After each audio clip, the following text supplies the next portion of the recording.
Okay, everyone, it's a great pleasure. We have our speaker, Dr. Rina, to join us to give us a webinar on the AI and VR application for the human behaviors in fire.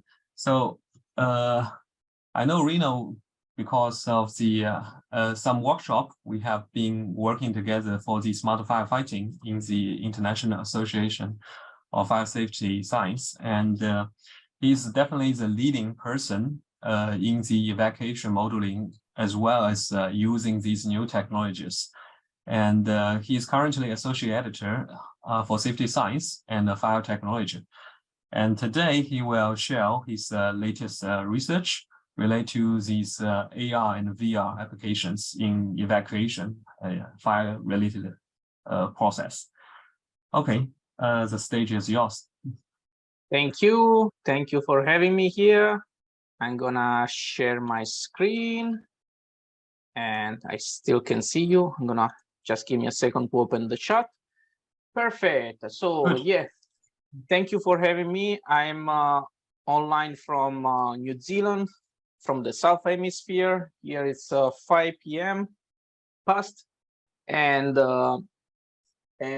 today I'm gonna talk about one of my favorite topics, virtual reality, augmented reality for human behavior in fire. And you will see why, because I started my career during my PhD using some of this technology.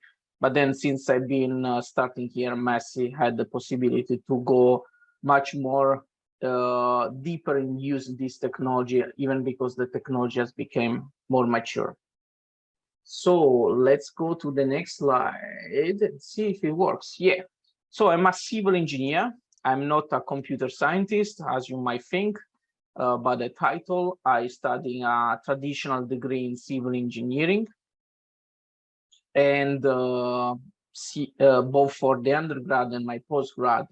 And I did it in my home, let's say really the closest university to my hometown, Politecnico di Bari in Italy. And after, during my master, I discovered the beauty of fire safety engineering, especially on the part of human behavior in fire. And that's why I started my career in fire engineering. I discovered evacuation modeling. I was really fascinated by it. By the time I was doing my master, Enrico Ronchi was there doing the similar topic. So I basically learned this subject through Enrico Ronchi, that is now associate professor in Lund University in Sweden. We still work together. And through my PhD, I had the possibility to focus for 3 years of in doing research on understanding how people behave during the fire evacuation. And I use quite a lot of virtual reality application for that. I am now in New Zealand, and here I'm just trying to overlap what is New Zealand shape with Italian shape. You can see that they're pretty much the same shape, but completely different culture. Not many pizzas here, as you might expect. And I'm based basically in Auckland. Here, New Zealand is upside down, but Auckland is pretty much here. And I'm now is my first presentation as associate professor. I just got promoted, and also my first presentation as a Rutherford Discovery Fellow. I just obtained this award from Royal Society in New Zealand. And as we say already, I'm involved in many other academic positions in different journals. Here in Massey, I've been trying to build as much as I can the digital built environment lab. And back in the day, it was just me. It was just basically my room, my lab. And I had a lot of all the equipment that I used to have, it was in my lab. But back in 2019, we managed to expand in size and in equipment and start having a lot of visitors from Europe already in the second year at Massey. And in 2020, we managed to even go further in terms of equipment that we have. It's difficult now to keep track of all the equipment we got because we have probably too much. And also in terms of number, it's easier to keep the number of people that are involved are involved with my my work. We have Dr. Zhen Feng. He is from mainland China. And we have Dr. Daniel Peace, that is Brazilian, but he did his PhD in Georgia Tech in US. And then we have Chris Chitty, that is our lab manager. In terms of teaching, what we, regarding the lab, of course, we were expanding in exponential rate, and then we had something that stopped us, COVID. So now it's the first year that we are slowly going back to do new experiments using VR and AR. Back in 2021 and 2020, it was pretty challenging to put a virtual reality headset on the face of a person, considering all the pandemic restriction.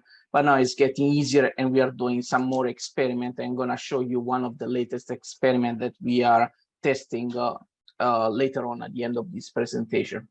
So we are hoping to get stronger and stronger in the next year. I can tell you that there will be another person joining in BIM expertise soon, and I'm gonna try to get a postdoc hopefully next year as well. In terms of teaching, what I'm involved in is mainly digital construction. So I'm involved mainly in the use of BIM and the use of virtual reality, augmented reality application for construction. But my research tried to use all this technology instead for understanding how people behave in disaster, especially building fire. So in terms of definition, this is the general most famous continuous that you will see in many papers. And you will see that on the one extreme, you have reality, and on the other extreme, we will see virtuality. And if you try to see what is the difference between virtual reality and augmented reality, you will see that virtual reality is when you perceive everything in a digital way, and augmented reality instead is a blended situation in which we have reality and a digital element that we call holograms. What is the metaverse? It's basically virtual reality just plugged with the internet, in which you have collaboration and multi-user experience of the same experience. This can be done in immersive and non-immersive way. So metaverse is the new keywords that everyone uses, but it's nothing new, to be honest, because we used to have Second Life 20 years ago, and it's not nothing revolutionary as Facebook might let you think. Now you can use the chat and tell me how many of you have already experienced virtual reality. You can say yes, no in the chat. Let's see how many of you. I can tell you that back in the day, if I had a couple of people raising their hands, it was like, oh, you're lucky. So we can see a lot of yes. I can see one no. And this is a tricky question, because basically virtual reality kind of include all immersive and non-immersive technology. So when we have been playing video game back in the days, we were using a virtual reality experience. It was not just immersive. Now, instead, we try to assume that virtual reality is the only immersive experience in which you have a goggle and you put the goggle on your eyes. When I started my research, it was super expensive to have virtual reality for immersion, and now it's getting cheaper and cheaper. In fact, there are headsets that doesn't need any connection with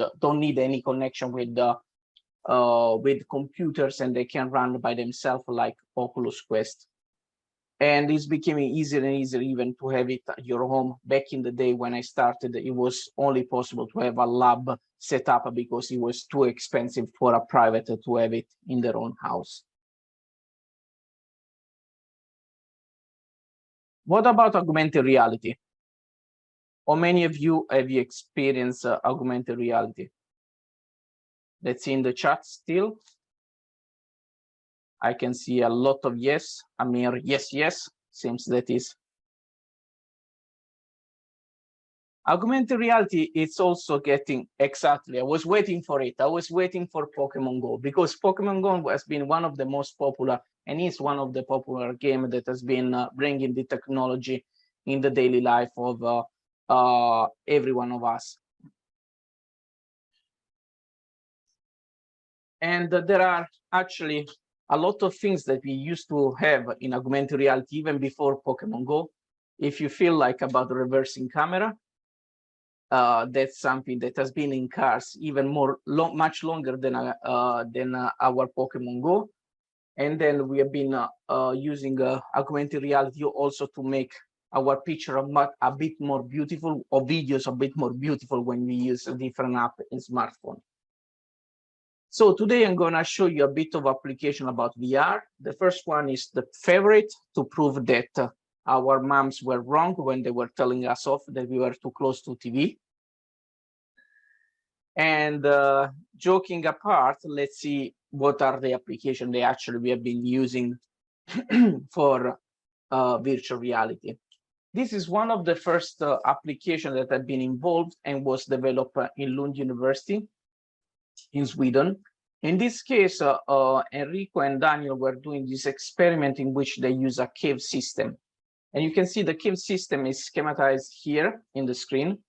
And on each wall, basically, you have a couple of projectors. They project the video on the screen, and then the information is polarized with polarized filter. And then you have glasses, like 3D glasses for a 3D movie cinema, that filter the information from the left eye and the right eye. And the result is that you have a really nice immersive experience on this screen, and you can be immersed in a 3D environment. In this case, in this experiment, Daniel and Enrico tried to compare different setup of exit tunnels and tried to rank which one was the setup to be implemented in a real project. And back in the day, when we didn't have virtual reality, it was pretty difficult to do this kind of assessment, because we were supposed to manufacture those portals, put them in a tunnel, stop the tunnel traffic. And this used to be the PhD of Daniel Nilsson. But back in the day, when we started having a virtual reality, it became much easier to run those experiments and compare different layouts just using a lab setup. So basically what they did, and I was helping just doing the data analysis for this experiment, it was to compare different kind of setup and use the theory of affordances to compare the performance in terms of functionality of different layout and select which one was the best one. Another interesting study that we did with virtual reality is to compare the results that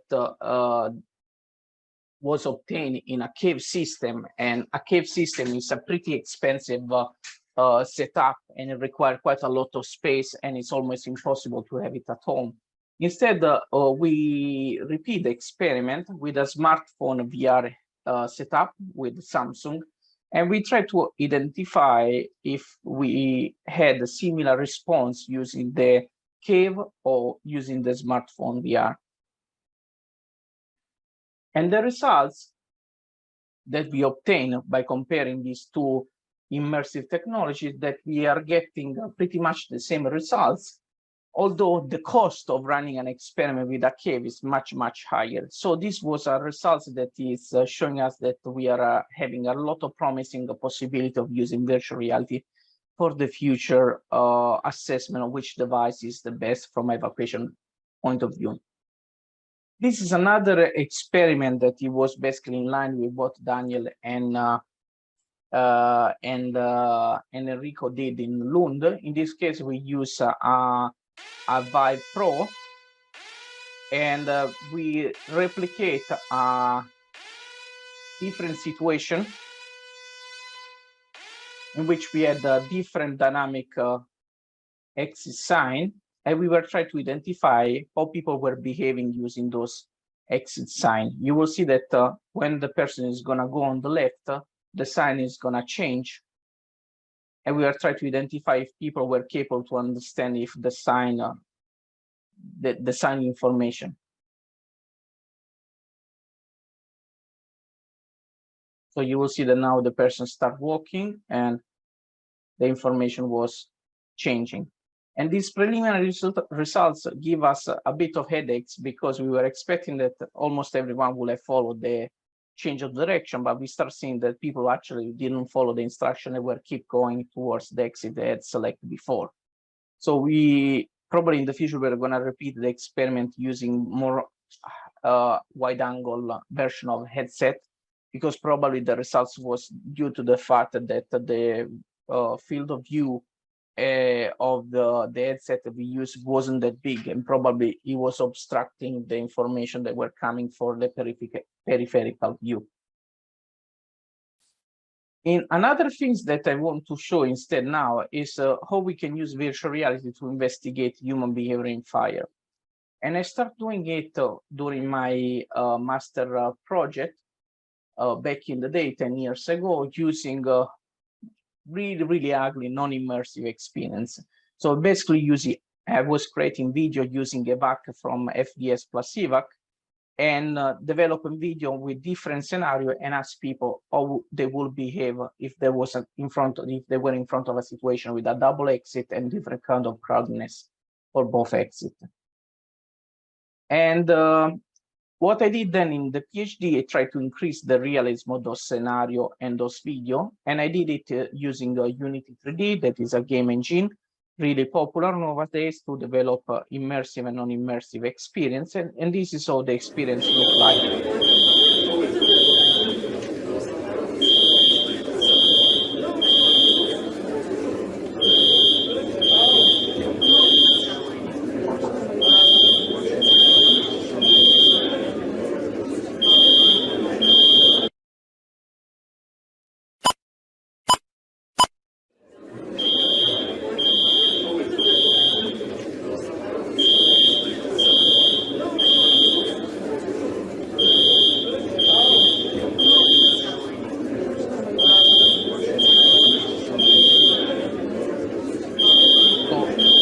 Basically, we expose in that experiment people to really different scenario, and we try to collect information and make a model that predict the decision making.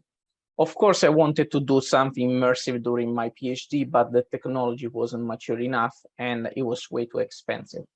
But as you can see here in this video, in this slide, you can see that we managed to finally do a really immersive experience in which we had a really big space in which people could actually walk physically, and they were immersed in a virtual reality experience. And I'm going to show you soon the video of the experience. And we managed to do one of the first immersive virtual reality experience experiment that was assessing how people make choice in regarding exit. So the first things that we were doing with people, just let me know if I'm bumping against. We were asking people to get inside this room with the only scope to familiarize with the room and with the entrance that they were using, the central one. So we were asking them to get inside, have a look at it, and then eventually get out from the same exit. And then we were asking them to go in the next scenario. Yeah, just let me know if I'm bumped. That looks like this.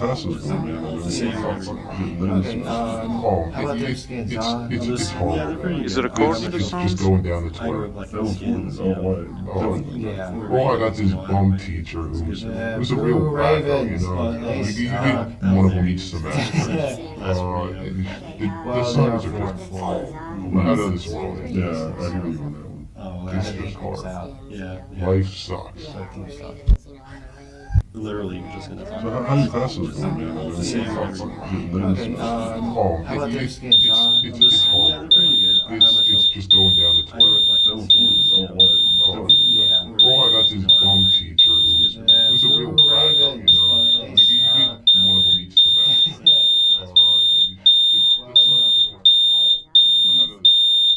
Well, we managed to repeat this experiment. Actually, person then at the beginning didn't know that it was a fire evacuation experiment, but then they learn it after the first scenario, but then we repeat the scenario with the other three situation, and we were in total testing with around 80 people, 8 different scenarios. So If you want to see the dark side of my horse, it's coming now in the next slide. Probably I should stop and do like this, otherwise the music won't stop at all. So the dark side of my research is try to then understand how people behave and how we can understand the data or interpret the data that we get out of this experiment and the choice made by people and convert them in a model that can be used. So this is basically the results of the 4 numbers that basically we discovered through this experiment that give us an understanding of what is the trade-off of how people are affected by the other people using another exit, the distance of an exit, the smoke, and the familiarity that they had with an exit. So basically, if the parameter that you see here is positive, that means that people are more likely to use that exit. So in other words, here, for instance, we can see that if an exit was used by many more avatars, then persons were more prone to use that exit. And instead, regarding the distance, if the exit was more distant from the participant, they were less keen to use that exit. And the same with the smoke. Instead, they tend to use more likely the familiar exit. Another thing that you will find in this paper where we publish these results is also that the participants start changing behavior from the first trial that they did, in which they didn't know what was happening, and the other trial that they did, the other 3, showing that it's really important from a validity point of view when we run this experiment to make sure that people are a bit unaware of what is going to happen to have a more realistic behavior. Another experiment that we did using the same data from the cave system experiment, it was to analyze the trajectory of people. And so what we did, it was to try to use all this trajectory to calibrate one of the most popular implementation of evacuation model that is based on cellular automated model. So I'm going to show what we did exactly. So if this is a trajectory of a person, we were trying to figure it out at each step, which decision, which cell the person was selecting. And we were basically repeating this observation every step that they were moving. And of course, I didn't do it manually. I did it using, I developed a piece of code in MATLAB and make the computer doing all the inference.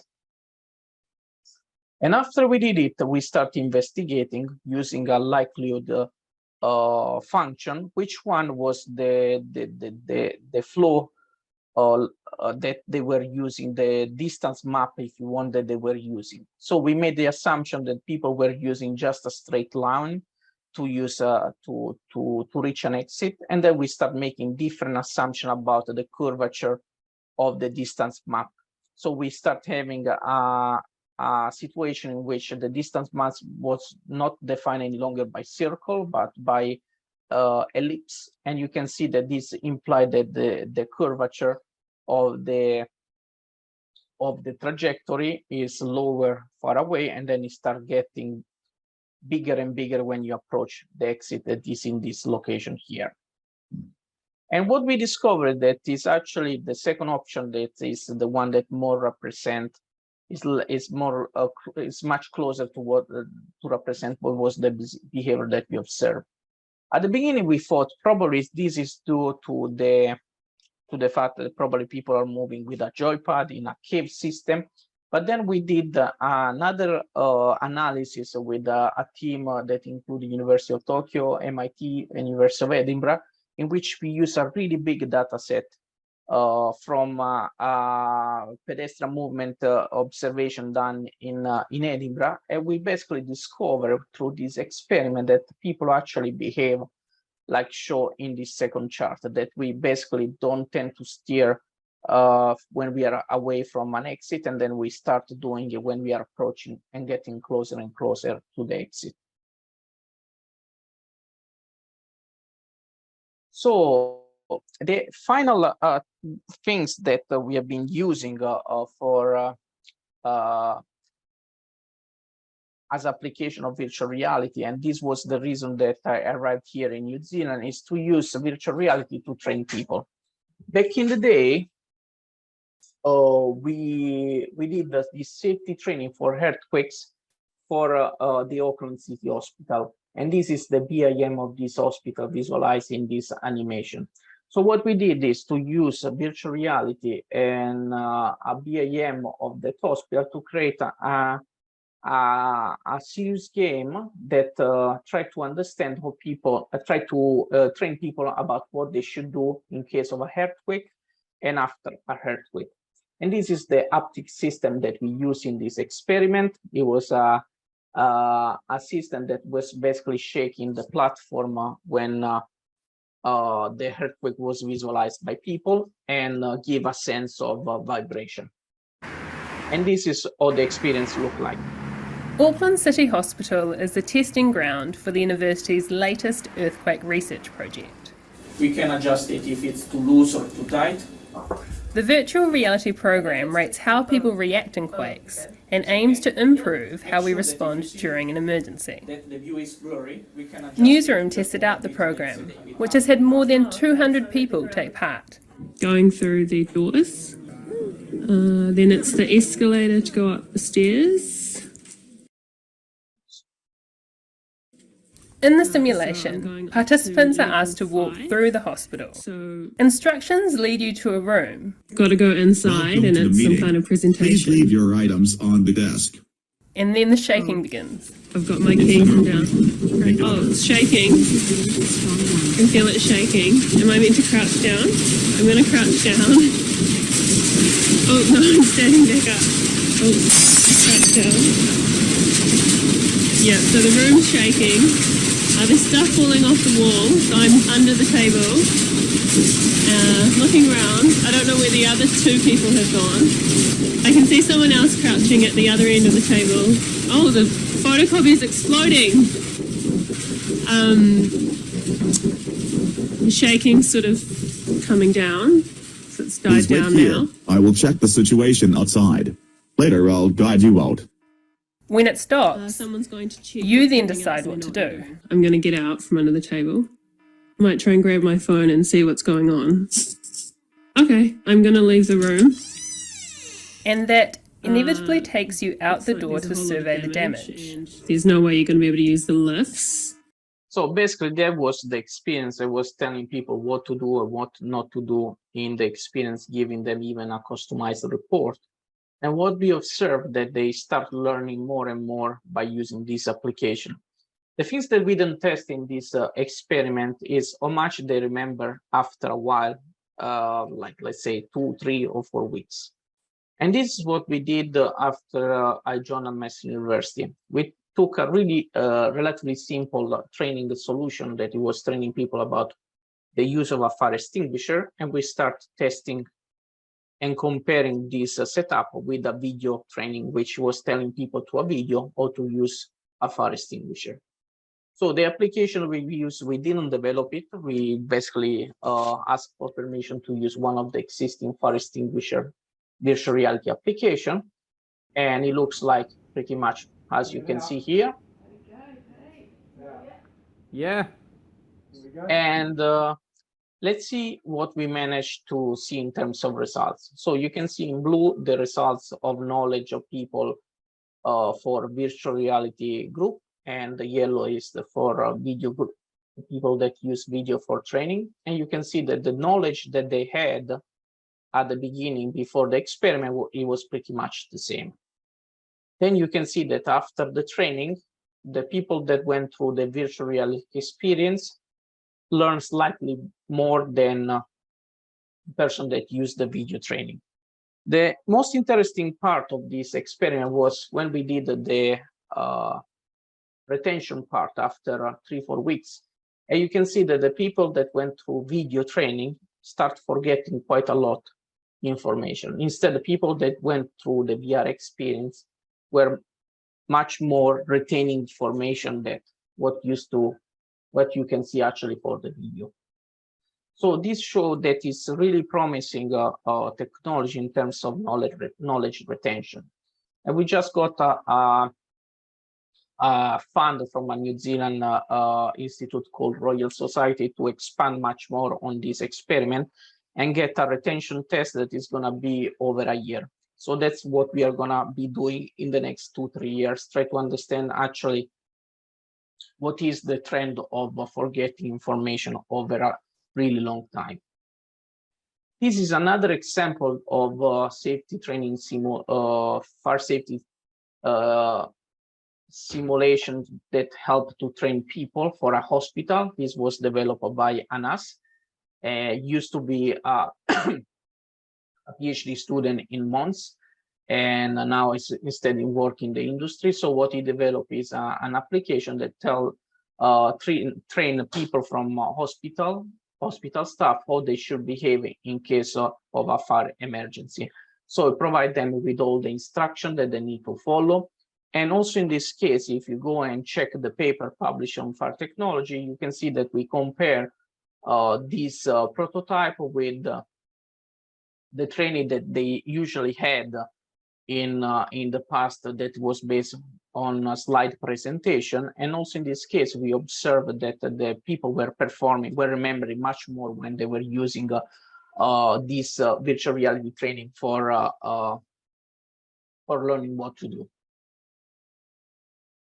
Augmented reality is another promising technology that is becoming more and more popular in our daily life. And this is one of my first augmented reality application that was just developed in Vuforia using Unity to show a 3D model of a building. So no interaction, really easy application. But back in the day, 5-6 years ago, it was really a big nightmare to develop something like that. And then we have now many more platforms that have been developed by Google and Apple. You can see ARCore and ARKit. And also Unity is becoming more AR friendly to develop application today. This is an example of what was developed, for instance, by a teenager back in the day after the Glenfield accident. He was thinking, why we don't use augmented reality to direct people in their own building to tell them what to do? And I found this a really fascinating example of how holograms can be useful for this kind of guiding and providing information in real time to people where to go. Although probably it will be a bit unsafe to use a smartphone when using the stairs. So there are still some limitations, especially when we use smartphones. In terms of technology, when we talk about augmented reality, there are two big families. The two most common family are the video see-through devices and optic see-through devices. So whenever you've been playing Pokemon Go, you've been using a smartphone. So you are in the first category. And basically your smartphone is streaming what is in front of you to a camera, and then the smartphone is adding a hologram on top of the video.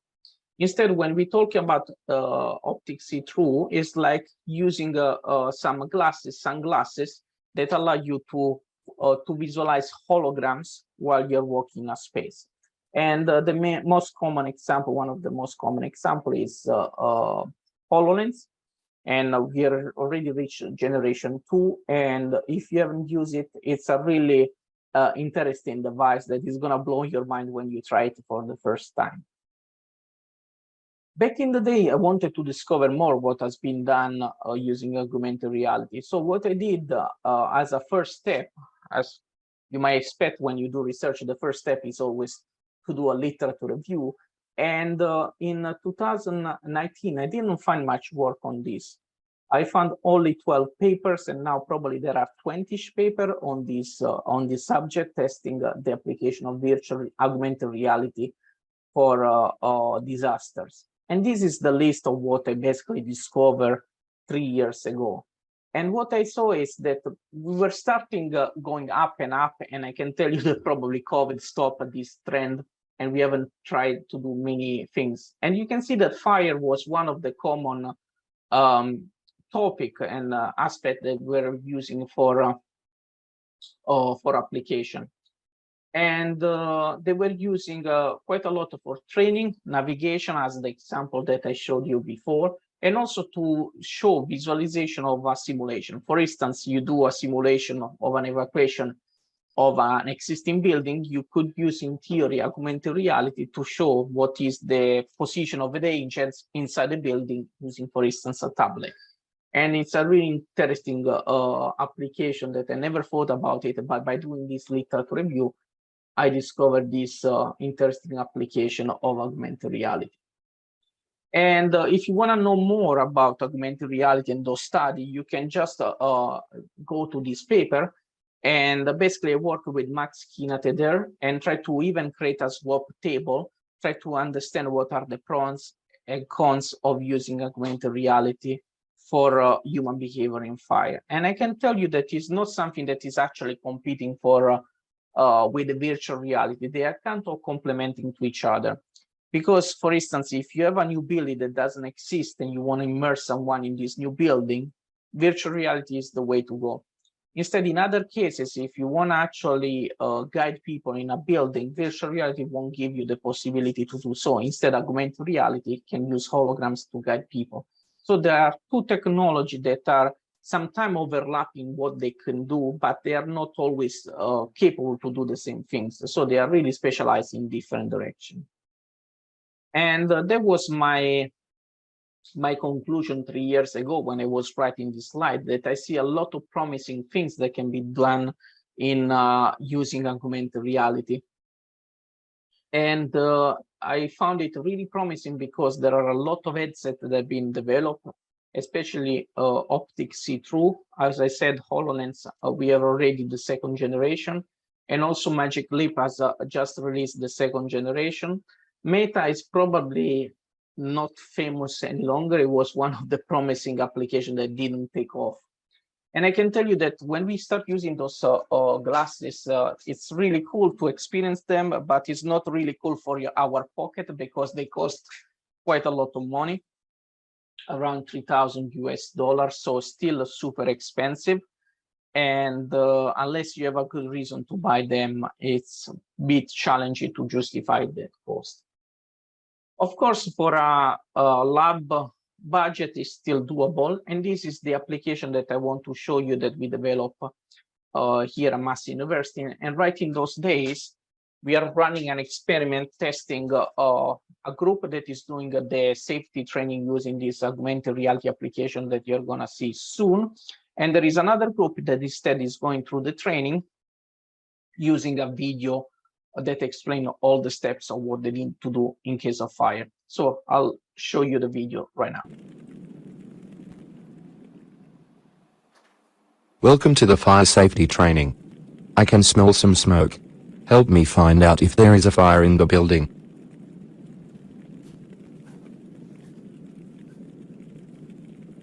Well done. You have found the fire. To contain the fire, please close the door to reduce the oxygen supply for this fire.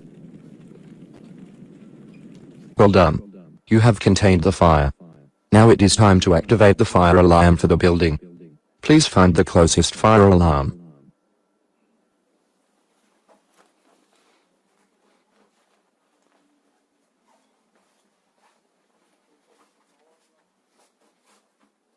Well done. You found the closest fire alarm. Please read the instructions, but do not activate it today as is a training session. During a real fire, you need to activate it and call 111. Now it is time to find the fire vest. Please identify the closest fire vest and wear it.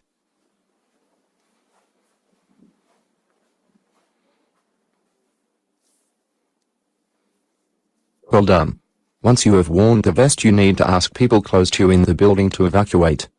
It seems that everyone is already evacuating. So please evacuate using the closest exit. Once you reach the assembly point, report to the safety management at the location of the fire. You have now successfully completed the training. So I can tell you in advance that our gut feeling is that the augmented reality application is probably giving us the best training once more, and people were getting a lot of engagement in using this new revolutionary way to do safety training. And it can be highly customized, because in this case, we just put the fire in a specific room, but we can move the hologram around and put it in potentially in any other environment of our building. It took us 2-3 weeks to develop this prototype, but we are really looking forward to see what will be the outcome of our results and see if we are gonna have data that support further development for augmented reality. And something that I hope to do more and more in the future is to start using this technology also to study human behavior in fire. The only limitation is that this technology is not immersive enough, because the field of view where you see holograms is pretty much restricted by the limitation of the hardware that we have now. It seems that Magic Leap 2 is gonna go forward and have a much higher field of view, but I think that starting doing experiment with a really limited field of view where you can see holograms is gonna be not really the ideal to do investigation on how people behave in a disaster. So this is the end of my presentation, and I would like to spend some time answering questions. And I already see that there is a question in the chat.